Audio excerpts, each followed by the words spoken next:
அதனுடைய output formula என்ன? Inverting amplifier. நான் கொடுக்கக்கூடிய இன்புட்டை எப்படி ஆம்ப்ளிஃபை பண்ணுது? Inverting amplifier. இதுல மெயினா சில ப்ராப்பர்ட்டி பத்தி பார்க்க போறோம். So inverting amplifier plus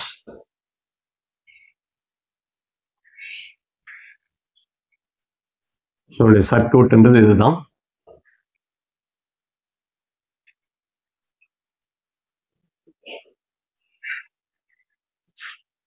Vin இது ஏசியா கொடுக்கலாம் அல்லது டிசியா இருக்கலாம். எனி வோல்டேஜ் Rin, இது RF. இங்கே அவுட்புட் V அவுட், இது மைனஸ் டெர்மினல். இதை ஆப்ரேட் பண்றதுக்கு ரெண்டு supply, plus VCC minus VCC. பின் நம்பர் யூஸ் பண்ணது பின் நம்பர் 2, 3, 6, இது 7, பின் நம்பர் 4. பின் நம்பர் 4 தேவையில்லை, இந்த சர்க்யூட் மட்டும் போட்டா போதும். ஒரு ஆப் ஆம்பிளிஃபையர் ஐசியை யூஸ் பண்ண என்னென்ன பின்னை யூஸ் பண்ண போறேன். So this is the inverting amplifier உடைய சர்க்யூட். ஸோ நம்ம இன்புட் வந்து இன்வெர்ட்டிங் டெர்மினல்ல கொடுத்துருக்கோம், அதனால இதுக்கு பேர் வந்து இன்வெர்ட்டிங் ஆம்ப்ளிஃபையர். இன்புட் எங்க கொடுக்குறோம்? ஸோ இந்த இடத்துல ரெண்டு இன்புட்ல ஒரு இன்புட் நான் கிரவுண்ட் பண்ணிட்டேன், இன்னொரு இன்புட்ல தான் நான் ஒரு சப்ளையை கொடுக்குறேன். எந்த இன்புட்டை நான் ஆம்ப்ளிஃபை பண்ண போறேனோ அதான் அங்கே கொடுக்குறேன். ஸோ நான் எந்த இடத்துல இன்புட் கொடுத்துருக்கணும் அதை பேஸ் பண்ணி இதை வந்து இன்வெர்ட்டிங் ஆம்ப்ளிஃபையர் சொல்றேன். அடுத்தது, ஸோ நமக்கு ஒரு ஆம்ப்ளிஃபையர் அப்படின்னு வரும்போது ஃபீட்பேக் அப்படின்னு ஒன்று பார்த்தோம். அந்த ஆம்ப்ளிஃபையர் ஆசிலேட்லாம் பார்க்கும்போது ஃபீட்பேக். ஸோ ஃபீட்பேக்கா என்னன்னா, எனக்கு கிடைக்கக்கூடிய அவுட்புட்ல இருந்து ஒரு போர்ஷன் எடுத்து திருப்பி நான் இன்புட் அப்ளை பண்ணக்கூடிய, கிடைக்கக்கூடிய அவுட்புட்ல இருந்து ஒரு பார்ட் ஆஃப் தி அவுட்புட் எடுத்து திருப்பி நான் இன்புட்டுக்கே கொடுத்தேன்னா அதுக்கு பேர் feedback. So feedback is the process of giving the part of the output to the input. கிடைக்கக்கூடிய அவுட்புட்ல இருந்து ஒரு போர்ஷன் எடுத்து இன்புட் நான் ஃபீட் பண்ணும்போது அதுக்கு பேர் ஃபீட்பேக்னு பேர். இந்த ஃபீட்பேக் டேர்ம் நிறைய இடத்துல யூஸ் பண்ணியிருப்போம், நிறைய கமர்ஷியலாக பார்த்துருக்கோம். இப்போ கிளாஸ் முடிஞ்சவொடனே உங்க ஃபீட்பேக் என்னன்னு கேட்டிருப்பாங்க. ஃபீட்பேக்னா எப்படி நம்ம எப்படி பெர்ஃபார்ம் பண்ணியிருக்கோம். இந்த இடத்துல நமக்கு இந்த ஃபீட்பேக்னு வரும்போது மெயினாக ரெண்டு டைப் ஆஃப் ஃபீட்பேக் இருக்கு. ஒன்று வந்து positive feedback, another one negative feedback. இதெல்லாம் அந்த ஆம்ப்ளிஃபையர் ஆசிலேட்டர் பார்க்கும்போது இதை பற்றி படிச்சிருப்பீங்க. ஃபீட்பேக் அது என்ன sir? Positive feedback, negative feedback அப்படின்னா என்ன? ஸோ ஃபீட்பேக் அப்படின்னா என்னன்னா, part of the output given to the input,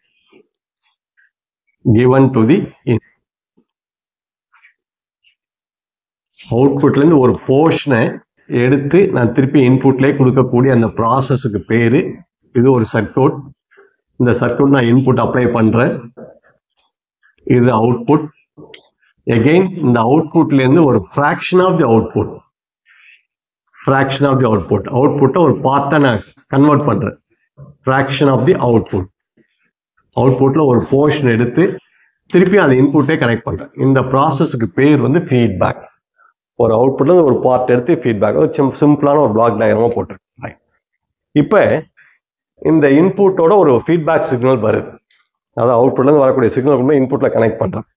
so அந்த ஃபீட்பேக் பண்ணக்கூடிய சிக்னல் ஆல்ரெடி யூஸ் பண்ணக்கூடிய அந்த இன்புட் சிக்னலை என்ன மாதிரி இருக்கு, எப்படி இருக்கு, அதை பேஸ் பண்ணி பாசிட்டிவ் ஃபீட்பேக், நெகட்டிவ் ஃபீட்பேக்னு பிரிக்கிறோம்.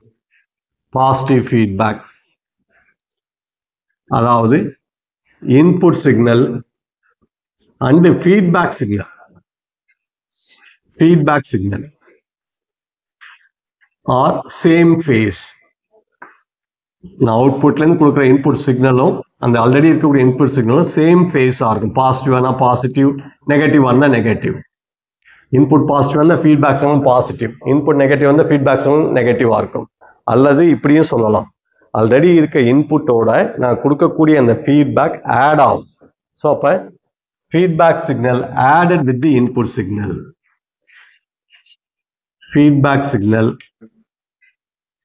ஆடட் ஆல்ரெடி இருக்கக்கூடிய வித் இன்புட்டோட ஆட் ஆகக்கூடிய அந்த ப்ராசஸ் பேரு பாசிட்டிவ் ஃபீட்பேக்னு சொல்லுவோம். நெகட்டிவ் ஃபீட்பேக் அப்படியே opposite, negative feedback. So input signal feedback signal. ரெண்டு signal இருக்கு, input signal, another one feedback signal. Feedback signal. So out of phase. ரெண்டும் வெவ்வேறு ஃபேஸ்ல இருக்கும். இன்புட் சிக்னல் பாசிட்டிவா இருந்தா அவுட்புட் ஃபீட்பேக் சிக்னல் நெகட்டிவா இருக்கும். இன்புட் சிக்னல் நெகட்டிவா இருந்தா ஃபீட்பேக் சிக்னல் பாசிட்டிவா இருக்கும். ஸோ ரெண்டும் அவுட் ஆஃப் ஃபேஸ் மாறி மாறி இருக்கும். இது பாசிட்டிவா இருந்தால் அது நெகட்டிவா இருக்கும், அது நெகட்டிவா இருந்தால் இது பாசிட்டிவா இருக்கும். அப்போ ரெண்டுத்தையும் நான் கம்பைன் பண்ணும்போது ஒன்றுக்கு ஒன்று அப்போஸ் பண்ணும். பாசிட்டிவா இருக்கும்போது அது நெகட்டிவ் கொடுத்தா அப்போஸ் பண்ணும், நெகட்டிவ் இருக்கும்போது பாசிட்டிவ் கொடுத்தா அப்போஸ் பண்ணும். So feedback signal opposes. Add ஆச்சுன்னா பாசிட்டிவ், ஃபீட்பேக் சிக்னல் அப்போசஸ். எதிர்ச்சிதுன்னா அப்போசஸ் இன்புட் சிக்னல். இன்புட்டோட எதிர்த்ததுன்னா அதுக்கு பேர் வந்து நெகட்டிவ் ஃபீட்பேக். அப்போ ஃபீட்பேக்கில் ரெண்டு ஹெட்டிங்காக பிரிக்கிறோம். ஸோ ரெண்டு இன்புட்டில் ரெண்டு சிக்னல் வருது. ஒன்று வந்து ஃபீட்பேக் சிக்னல், அது வந்து இன்புட் ஆல்ரெடி நான் கொடுக்கக்கூடிய இன்புட் சிக்னல். அந்த இன்புட் சிக்னலும் இந்த ஃபீட்பேக் சிக்னல் எப்படி ஒத்து போகுது? ஸோ ரெண்டும் ஒரே மாதிரி இருந்ததுன்னா அது பாசிட்டிவ் ஃபீட்பேக், ரெண்டும் மாறி மாறி வந்ததுன்னா அது நெகட்டிவ் ஃபீட்பேக். சிம்பிளாக சொல்கிறதா இருந்தால். இன்னும் இது நிறைய கிளாசிஃபிகேஷன் இருக்கு. ஸோ நான் எப்படி அந்த ஃபீட்பேக் சிக்னல் அவுட்புட்லேருந்து எடுக்கிறேன், ஸோ என்ன மாதிரி குவான்டிட்டி அவுட்புட்லேருந்து எடுக்கிறேன். எனக்கு அவுட்புட்டில் வோல்டேஜாக வரலாம் அல்லது கரண்ட்டாக வரலாம். வோல்டேஜ் எடுத்தால் வோல்டேஜ் ஃபீட்பேக், கரண்ட் எடுத்தால் கரண்ட் ஃபீட்பேக். அப்போ நான் அவுட்புட்டில் எந்த குவான்டிட்டியை எடுத்து ஃபீட்பேக் பண்ண போகிறேன். வோல்டேஜ் எடுத்து ஃபீட்பேக் பண்ணால் வோல்டேஜ் ஃபீட்பேக், கரண்ட் எடுத்து ஃபீட்பேக் பண்ணால் கரண்ட் ஃபீட்பேக். இன்னும் நான் ஃபீட்பேக் பண்ணும்போது இதை கொண்டு போய் நான் எப்படி கனெக்ட் பண்ணுற இன்புட் விடுவேன். ஆல்ரெடி இருக்கக்கூடிய இன்புட் டெர்மினல் இருக்கு, இந்த ஃபீட்பேக் சர்க்யூட்டுடைய டெர்மினல் கொண்டு எப்படி கனெக்ட் பண்ணுறேன். ஆல்ரெடி இருக்க இன்புட்டோட பேரலாக கனெக்ட் பண்ணலாம் அல்லது சீரீஸாக கனெக்ட் பண்ணலாம். ஸோ பேரலாக கனெக்ட் பண்ணால் பேரலல் ஃபீட்பேக் அல்லது ஷண்ட் ஃபீட்பேக், சீரீஸாக கனெக்ட் பண்ணால் சீரீஸ் ஃபீட்பேக். அப்போ இந்த ஃபீட்பேக்கை நிறைய கிளாசிஃபிகேஷன் கொண்டு போகிறோம். ஸோ மெயினாக ரெண்டு feedback, positive feedback, negative feedback. Then எந்த ப்ராப்பர்ட்டி எடுத்து ஃபீட்பேக் பண்ண போகிறோம், வோல்டேஜா கரண்ட்டா, அதை பேஸ் பண்ணி வோல்டேஜ் ஃபீட்பேக், கரண்ட் ஃபீட்பேக். அது எப்படி கனெக்ட் பண்ண போகிறேன், அதை பேஸ் பண்ணி ஷண்டா சீரீஸா. அப்போ ஃபீட்பேக் சொல்லும்போது voltage shunt feedback, voltage series feedback, current shunt feedback, current series feedback. பாசிட்டிவாக இருக்கலாம், நெகட்டிவாக இருக்கலாம். ரைட். இப்போ மெயினாக இந்த பாசிட்டிவ் நெகட்டிவ் ஃபீட்பேக் எந்த இடத்துல யூஸ் பண்ண போகிறோம், இதுதான் இதில் மெயின் திங். ஸோ நம்ம மெயினாக இந்த ரெண்டு டைப் ஆஃப் சர்க்யூட்டை பார்க்குறோம். நம்ம யூஸ் பண்ணக்கூடிய எல்லா எலக்ட்ரானிக் சர்க்யூட்டுமே பேசிக்லி ரெண்டு கேட்டகரி தான் வரும். ஒன்று ஆசிலேட்டராக இருக்கும், வேவ் ஃபார்ம் ஜென்ரேட் பண்ணும், அல்லது ஆம்ப்ளிஃபையராக இருக்கும். அதுக்கப்புறம் தான் மீதி எல்லாமே பண்ண போகிறோம். ஸோ நம்ம யூஸ் பண்ணக்கூடிய எல்லா எலக்ட்ரானிக் சர்க்யூட்டுடைய பேசிக் ப்ராப்பர்ட்டி என்னன்னு பார்த்தீங்கன்னா, ஒன்று கொடுக்கக்கூடிய சிக்னலை இன்க்ரீஸ் பண்ணி தரும் ஆம்ப்ளிஃபையர், அல்லது ஏதாவது ஒரு வேவ் ஃபார்மை ஜென்ரேட் பண்ணி தரும், அது ஆசிலேட்டர். ஸோ அப்போ இந்த ரெண்டு டைப் ஆஃப் சர்க்யூட்டில் தான் இந்த ஃபீட்பேக் யூஸ் பண்ண போகிறேன். ஸோ எந்த ஃபீட்பேக் என்ன சர்க்யூட்டில் யூஸ் பண்ண போகிறேன். ஸோ இந்த பாசிட்டிவ் ஃபீட்பேக் பார்த்தீங்கன்னா ஆசிலேட்டர் சர்க்யூட்டில் பாசிட்டிவ் ஃபீட்பேக், ஆசிலேட்டர் சர்க்யூட்ல பாசிட்டிவ் ஃபீட்பேக். ஆம்ப்ளிஃபையர் சர்க்யூட்டாக இருந்ததுன்னா நெகட்டிவ் ஃபீட்பேக். ஸோ எந்த ஆம்ப்ளிஃபையர் சர்க்யூட்டாக இருந்தாலும் அதை நெகட்டிவ் ஃபீட்பேக் யூஸ் பண்ணும். ஏன்னா ஆம்ப்ளிஃபை பண்ணும்போது அந்த அவுட்புட் இன்க்ரீஸ் ஆகிட்டே போகும். அது ஒரு கண்ட்ரோலுக்கு கொண்டு வரணும்னா ஸோ ஃபீட்பேக் பண்ணும்போது நெகட்டிவ் அப்ளை பண்ணி ஸோ அவுட்புட்டை ஒரு காம்பேக்டில் கொண்டு வரும். அதுக்காக தான் ஆம்ப்ளிஃபையர் நெகட்டிவ் ஃபீட்பேக் யூஸ் பண்ணுறோம். ஆசிலேட்டரில் பாசிட்டிவ் ஃபீட்பேக். ஸோ அந்த பாசிட்டிவ் ஃபீட்பேக் கொடுத்தா தான் அந்த வேவ் ஃபார்ம் ஜென்ரேட் பண்ணும்போது அதில் லாசஸ் வந்து, அல்லது வேவ் ஃபார்ம்னா ஒரு பர்டிகுலர் எண்டுக்கு அப்புறம் வேவ் ஃபார்மை ஜென்ரேட் ஆகும். அந்த லாசஸ்லாம் போனவருக்கு வேவ் ஃபார்ம் 0 ஆகிடும். அதை அவாய்ட் பண்ணுறதுக்காக ஸோ ஆல்ரெடி இருக்க இன்புட்ஸுகளோட எந்த அளவுக்கு லாசஸ் ஆகிருக்கோ அதை எடுத்து ஃபீட்பேக் பண்ணிக்கிட்டே இருக்கும். அப்போ ஆசிலேட்டர் வந்து கண்டினியூஸாக ஆசிலேட் ஆகிட்டே இருக்குன்னா அதில் பாசிட்டிவ் ஃபீட்பேக் வேணும். நான் இன்புட் கொடுக்குறேன், சர்க்யூட்லேருந்து போய் ஆசிலேட் ஆகி அவுட்புட் கிடைக்குது, அந்த சர்க்யூட்டில் சம் லாசஸ் இருக்கும். அப்போ நான் இன்புட் கொடுக்க இந்த லாசஸ் அதை குறைச்சிக்கிட்டே இருக்கும். அப்போ ஒரு ஸ்டேஜில் அவுட்புட்டே கிடைக்காது, ஆசிலேட்டே ஆகாது. அப்போ அது திருப்பி அந்த ஆசிலேட்டரை கொண்டு வரணும்னா இந்த அவுட்புட் எடுத்து ஃபீட்பேக் பண்ணுறேன். இந்த சர்க்யூட்டில் எந்த அளவுக்கு லாசஸ் வருதோ அந்த லாசஸை இன்புட்டோட ஃபீட் பண்ணிக்கிட்டே இருக்கு. இப்போ நான் 100% அவுட்புட் கொடுக்குறேன், ஒரு 100 வோல்ட் கொடுக்குறேன், எனக்கு அவுட்புட் 90 வோல்ட் வருது. நான் திருப்பியும் அதை கொடுக்குறேன்னா அது 80 வோல்ட்டாக மாறும், போயிட்டே இருக்கும், போக குறைஞ்சிரும். அதை அவாய்ட் பண்ணுறதுக்காக 90 வோல்ட் வருது இல்லையா, அதுலேருந்து ஒரு 10 எடுத்து கொடுத்தா திருப்பி இது 110 மாறிடும், திருப்பி 100 இருக்கும், திருப்பி 10 எடுத்து கொடுக்குறேன், இது மாதிரி போயிட்டே இருக்கும். அப்போ அவுட்புட் வோல்டேஜை கான்ஸ்டண்ட்டாக மெயின்டைன் பண்ணுறதுக்கு ஆசிலேட்டர் சர்க்யூட்ல ஃபீட்பேக் பாசிட்டிவ் ஃபீட்பேக்கையும் ஆம்பிளிஃபையர் சர்க்யூட்ல நெகட்டிவ் ஃபீட்பேக்கையும் கொண்டு வரும். ஸோ ஆம்பிளிஃபையர்னா அதில் நெகட்டிவ் ஃபீட்பேக் இருக்கும், ஆசிலேட்டர்னா அதில் பாசிட்டிவ் ஃபீட்பேக் இருக்கும். இதுதான் ஃபீட்பேக்கை பொறுத்தவரை ஒரு ஜென்ரல் இன்ட்ரோடக்ஷன். இப்போ நம்ம சர்க்யூட்டுக்கு வருவோம். இங்கே இன்வெர்ட்டிங் ஆம்பிளிஃபையர். ஸோ இன்புட் நம்ம எங்கே அப்ளை பண்ணுறோம், இன்வெர்ட்டிங் டர்மில் அப்ளை பண்ணுறதோட இது பேர் இன்வெர்ட்டிங் ஆம்பிளிஃபையர். தென் ஆம்பிளிஃபையர்னா நெகட்டிவ் ஃபீட்பேக் வேணும், அதனால தான் இந்த அவுட்புட்லேருந்து ஃபீட்பேக் பண்ணுறேன். இந்த ரெசிஸ்டன்ஸ் வழியாக ஃபீட்பேக் ஆர்எஃப் ஃபீட்பேக் ரெசிஸ்டன்ஸ் அவுட்புட்லேருந்து ஃபீட்பேக் பண்ணி இதை மைனஸில் தான் கொடுக்குறேன். அதனால தான் இதுக்கு பேர் negative feedback. Amplifier is a negative feedback. சரி, அப்போ இதில் ஆர் இன்புட் ரெசிஸ்டன்ஸ் சிம்பிளான ஒரு டெரிவேஷன் தான் இங்கே RF feedback resistance. So negative feedback கொடுக்கறதுக்காக இதை யூஸ் பண்றோம், ஃபீட்பேக் ரெசிஸ்டன்ஸ். இப்போ நான் கொடுக்கக்கூடிய இந்த Vஇன்னால ஒரு கரண்ட் வருது. ஃபார் எக்ஸாம்பிள் இங்க வரக்கூடிய கரண்ட் ஐன்னு எடுத்துக்கிறேன். ஸோ இந்த Vஇன்னால இந்த சர்க்யூட்ல ஒரு கரண்ட் ஜென்ரேட் ஆகுது. ஸோ இந்த கரண்ட் தான் இங்க வருது. இந்த கரண்ட் இந்த பாயிண்ட்டுக்கு வந்த உடனே, அதாவது இந்த ஜங்ஷனுக்கு வந்த உடனே, இன்வெர்ட்டிங் டெர்மினலுக்கும் இந்த ஃபீட்பேக் சர்க்யூட்டும் இந்த ஜங்ஷனுக்கு வந்த உடனே அந்த கரண்ட் ரெண்டா ஸ்பிளிட் ஆகும். ஒன்னு இன்வெர்ட்டிங் டெர்மினல் வழியா, அனதர் ஒன் நான் இன்வெர்ட்டிங் டெர்மினல் வழியா. I1 I2 ஃபீட்பேக் வழியா பிரியும் according to KCL law. So ஒரு ஜங்ஷனுக்கு வந்த உடனே கரண்ட் ரெண்டு வழி இருக்கு. ஒன்னு வந்து through the inverting terminal, another one feedback resistance ரெண்டா பிரியும். நமக்கு ஆல்ரெடி ஒரு பேசிக் ப்ராப்பர்ட்டி பார்த்துருக்கோம். இந்த ரெண்டு இன்புட்டுக்கு நடுவில் இன்புட் இம்பிடன்ஸ் ஹைன்னு பார்த்துருக்கோம். அப்போ இன்புட் இம்பிடன்ஸ் ஹையா இருந்ததுன்னா அது வழியாக கரண்டே ஃப்ளோ ஆகும், ரெண்டு open circuit. So there is no connection between these two. இது ரெண்டும் ஓப்பனாக இருக்குன்னு பார்த்துருக்கோம். பேசிக் ஐடியல் கேரக்டர்ஸோட ப்ராப்பர்ட்டி இசட் இன்ஃபைனைட். அதனால தெர் இஸ் நோ கரண்ட். இது ஓப்பன் சர்க்யூட்டாக இருக்கிறதோட்டு அந்த ரெண்டு டெர்மினல் வழியாக கரண்டே ஃப்ளோ ஆகாது. Sir, let I be the current due to VA. இந்த பாயிண்ட் நான் ஏன்னு எடுத்துக்கிறேன். at point A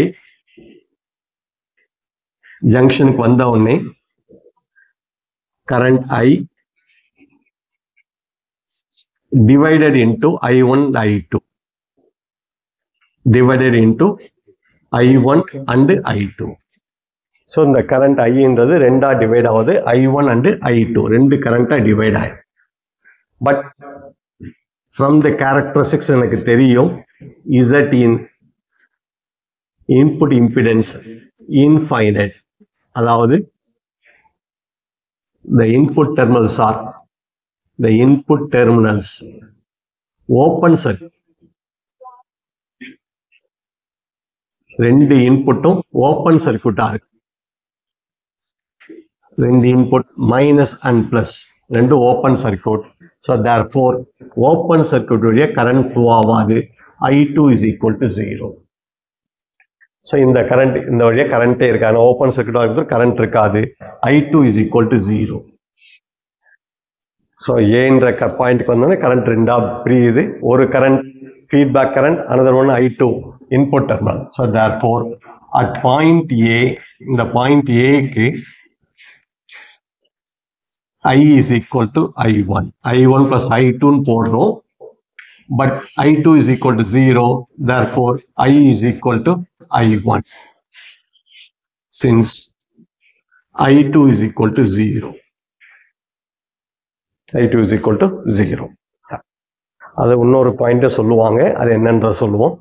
இப்போ இந்த இடத்துல கரண்டே இல்லை அப்படின்னு சொல்லும்போது இதனுடைய வோல்டேஜ் என்னவா இருக்கும்?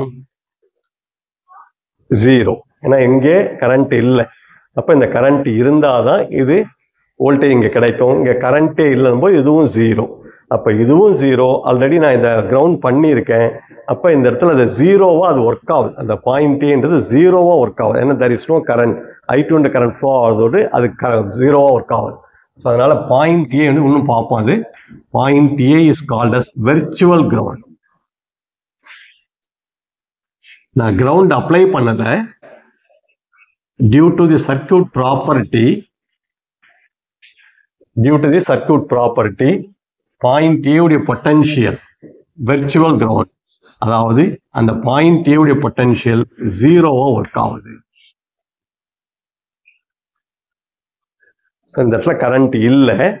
அப்போ கரண்ட் இல்லைன்னா இங்கேயும் சேம் வோல்டேஜாக இருக்க போகுது. ஏன்னா கரண்ட் எப்போ ஃப்ளோ ஆகும்? ஒரு எண்டில் ஹை பொட்டன்ஷியல், இன்னொரு எண்டில் லோ பொட்டன்ஷியல், அப்போ தான் கரண்ட் ஃப்ளோ ஆகும். அப்போ இந்த இடத்துல கரண்ட்டே இல்லை அப்படின்னும் போது ரெண்டும் சேம் வோல்டேஜாக இருக்க போகுது. ஆல்ரெடி நான் இதை கிரவுண்ட் பண்ணிட்டேன். அப்போ இதுவும் கிரவுண்டாக தான் ஒர்க் ஆகும். அப்போ கிரவுண்டாக இருந்ததுன்னா நான் கிரவுண்ட் பண்ணலை, இருந்தாலும் அது கிரவுண்டாக ஒர்க் ஆகுது. அதனால தான் அதுக்கு பேர் வெர்ச்சுவல் கிரவுண்டுன்னு பேர்.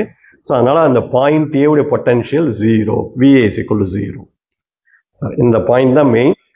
ஸோ இங்கே நான் I2 இந்த ஏன்ற பாயிண்ட்டை கிரவுண்ட் பண்ணலை. ஆனால் due to the property of the circuit point A acting as the ground potential. So நான் கிரவுண்ட் பண்ணலை, ஆனால் இருந்தாலும் அது 0 பொட்டன்ஷியலாக ஒர்க் ஆகுது. ஏன்னா இந்த ரெண்டு டெர்மினலும் ஓப்பனாக இருக்கிறதோட்டு கரண்ட் இருக்காது. கரண்ட் இல்லைன்னா ரெண்டு பாயிண்ட் சேம் பொட்டன்ஷியல். ஆல்ரெடி நான் இதை கிரவுண்ட் பண்ணிட்டேன். அப்போ இதுவும் கிரவுண்டாக தான் ஒர்க் ஆக போகுது. ஸோ அதனால் அதுக்கு பேர் வெர்ச்சுவல் கிரவுண்டுன்னு பேர். அதனால் இந்த பாயிண்ட் ஏவுடைய பொட்டன்ஷியல் 0. இதுக்கப்புறம் ரொம்ப சிம்பிள். இப்போ ஒவ்வொரு கரண்ட் என்னன்னு கண்டுபிடிக்க போகிறோம். இப்போ ஐ வேணும்னா, so to find current KCL apply பண்ணுறோம். To find I. ஸோ ஐன்றது ஒரு எண்டில் ஆரின் வழியாக போகக்கூடிய கரண்ட் தான் ஐ. ஒரு எண்டில் VIN, இன்னொரு எண்டு VA. இந்த கரண்ட் தான் ஐன்னு எடுத்திருக்கேன். So I is equal to VIN minus VA by R, which is equal to VIN by RE.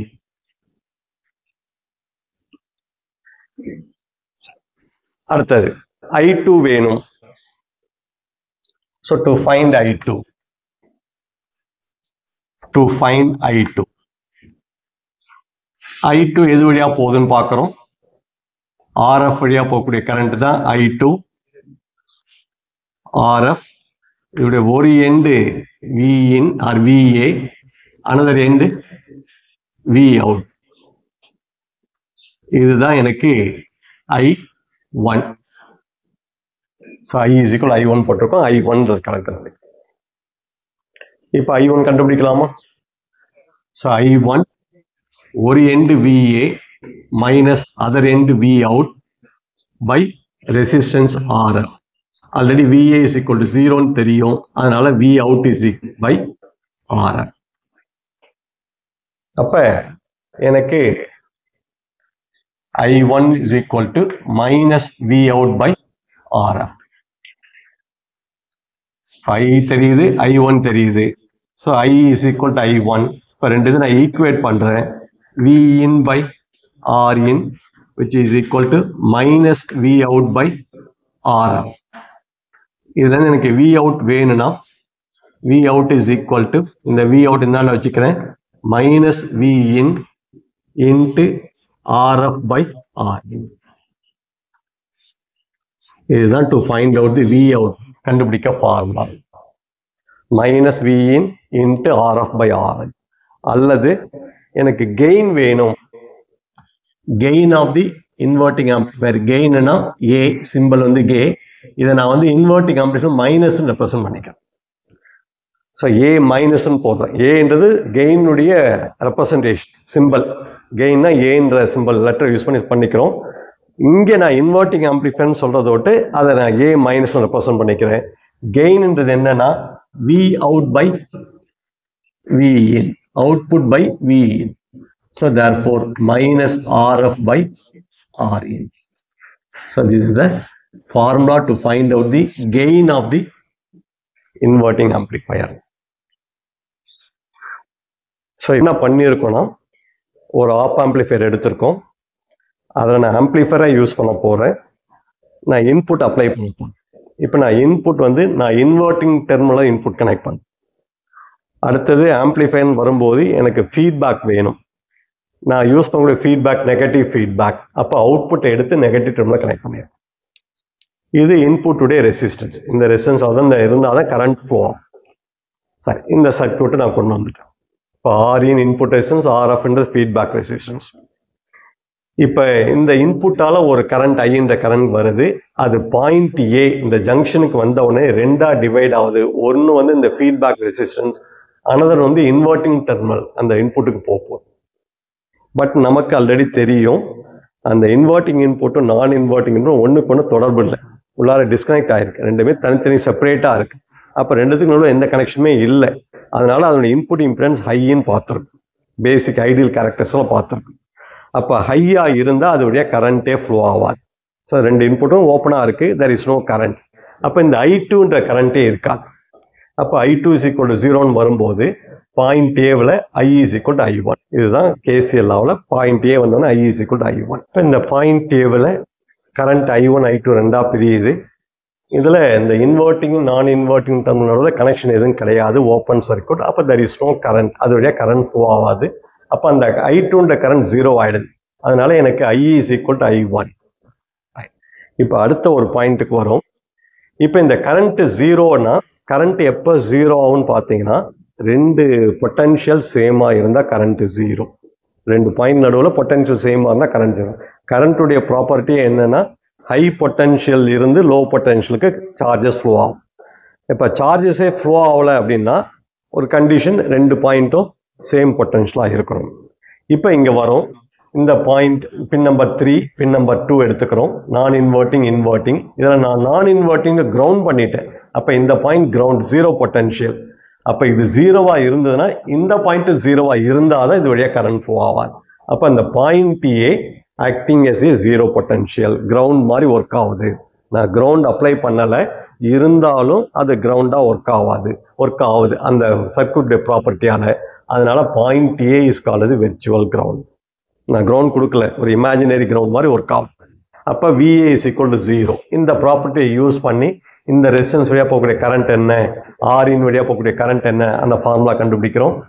RF வழியாக போகக்கூடிய கரண்ட் என்ன, அதை கண்டுபிடிக்கிறோம். ஸோ ரெண்டு கரண்ட் ஈக்குவல், அது ஈக்குவேட் பண்ணால் எனக்கு ஃபார்முலா அவுட்புட் கண்டுபிடிக்க ஃபார்முலா Vout = -Vin × RF/Rin. அப்போ இந்த ப்ராப்பர்ட்டி தான் நமக்கு இன்வெர்ட்டிங் ஆம்ப்ளிஃபையருடைய அவுட்புட் கண்டுபிடிக்க ஃபார்முலா. இதுலேருந்து கெயின் வேணும், கெயின்னாலுமே அவுட்புட் பை இன்புட். இங்கே நான் இன்வெர்ட்டிங்ன்றதை விட்டு அந்த கெயினுக்கு சிம்பிள் ஏன்ற சிம்பிள் யூஸ் பண்ணுறோம். அந்த ஏவோட நெகட்டிவ்ன்றதை நான் ரெப்ரசன்ட் பண்ணிக்கிறேன். ஏ நெகட்டிவ்னா இன்வெர்ட்டிங் ஆம்ப்ளிஃபையருடைய கெயின் Vout/Vin = -RF/Rin.